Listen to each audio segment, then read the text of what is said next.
எப்பா டேய் தம்பி, அவன் கத்திரி கிடக்குறான், அவனுக்கு சாப்பாடு குடிச்சாடா? போட்டாச்சு. அப்புறம் அவன் கத்திரி கிடக்குறான். காலிலேருந்து இதே பிரச்சனை. டெய்லி ஒரு வேளை சாப்பாடு தான். என்ன மூச்சு முட்டாவா தின்றது?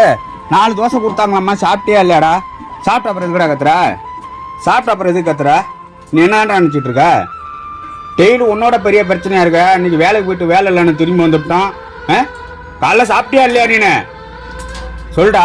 இன்னும் முறைக்க பார்க்குற? ஒன்று தான்டா கேட்குறேன். சாப்பிட்டியா இல்லையா காலையில? சாப்பிட்டியா இல்லையா?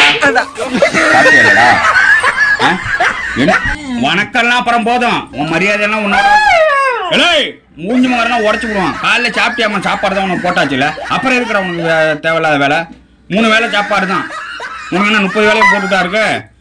இங்கே அவனுக்கு சம்பாதிக்கிறோம், எங்களுக்கு தான் தெரியும். மரியாதை கட்டச்சலாக இருக்குங்க. காலில இருந்து வாழ் வாழ் வாழ் வாழ் வாழ் வாழ் வாழ் வாழ் வாழ்னு கத்திட்டு கிடக்குறாங்கிறான்.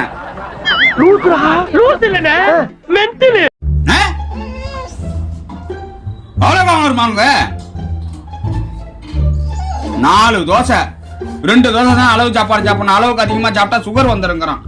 அத வேற ஞாபகப்படுத்திட்டீங்க. நெஞ்சமெல்லாம் பொண்ணா இருக்கு தம்பி, பறக்க முடியல. 2 தோசை தான்டா அதிகம். 2 தோசை தான் அதிகம், புரியுதா? சும்மா நம்மள்ட்ட இந்த சவுண்டு கொடுக்குற வேலை, சண்டை வளர்க்குற வேலை வச்ச கூடாது. மரியாதை தேவையில்ல வேலை பாக்குறடா பயிரா நீனு.